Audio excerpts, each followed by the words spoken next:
We've got to do whatever we can to get people back to work. I realize that we changed over the past 18 to 20 months. I realize that salaries don't meet your demand at this point in time, but we've got to get back to work because businesses are suffering. If they're suffering, they're closing early, then now the people at those businesses are suffering. And we've got to stop the suffering. Please, let's make this happen. Let's work together and get back to work. Unplugged, because we will always say yes to creativity. Totally uncut, because we all make mistakes. So turn it into a tool. This is Arroe Unplugged. I don't know if you've caught it yet, but there's a new television show on. It's called Ordinary Joe.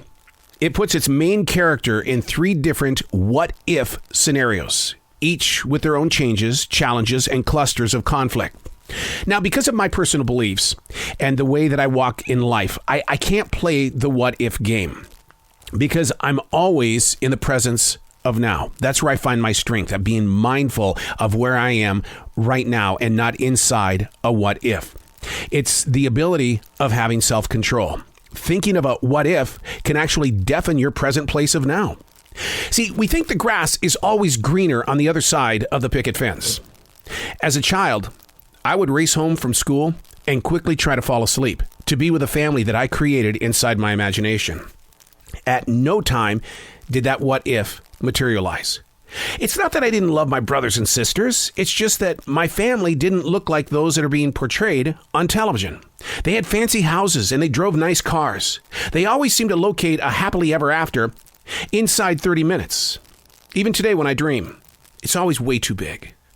Then reality sets in. The portrait painted is accepted. In being this real, the mental stability of actuality is peace-filled.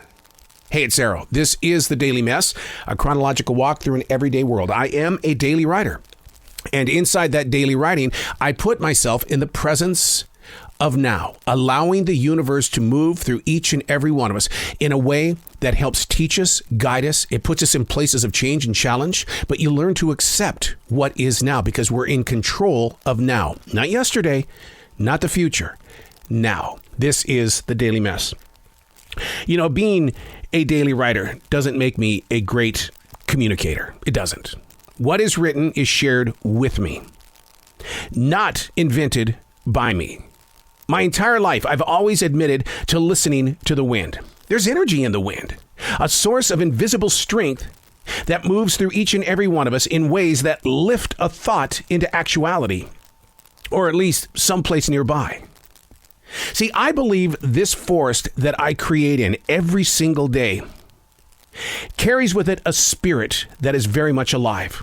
I live in this forest, and I'm given the opportunity and the space to write. My heart and soul are inspired by the history of this land, and I believe that it uses me to speak, which is why Jazzy and I walk several miles through this forest every single day to listen, to view the wildlife, to be students of nature, while activating my awareness.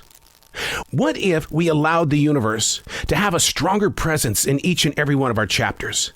Instead of trying to build the perfect life, we agree to having poison ivy vines clinging to our sides, to have ugly limbs just hanging there, keeping us unbalanced, to be not a famous tree by label, but an ordinary bush with very funny flowers. What if we allowed ourselves to be a part of nature, to be something of the universe, without having to run home quickly as a child, to fall asleep, to dream about a family that you weren't going to be a part of anyway, only to wake up and say, oh, I guess that's the way that it is. You know, sure, for 42 years, I've had these huge radio dreams. But you want to know what I have forgotten along the way? The little victories, the little things. Those little moments where a connection was made, or maybe a listener from 15, 20 years ago comes up and says, I remember the day when you said this, and I'm still laughing about it. The little things. What if we just participated with the little things instead of having to have this as our trophy, but rather this, and I'm pointing at myself, this, point at yourself, this, you're this, yep, point at yourself, to have this be as natural as nature. I'm Arroe, and that's The Daily Mess.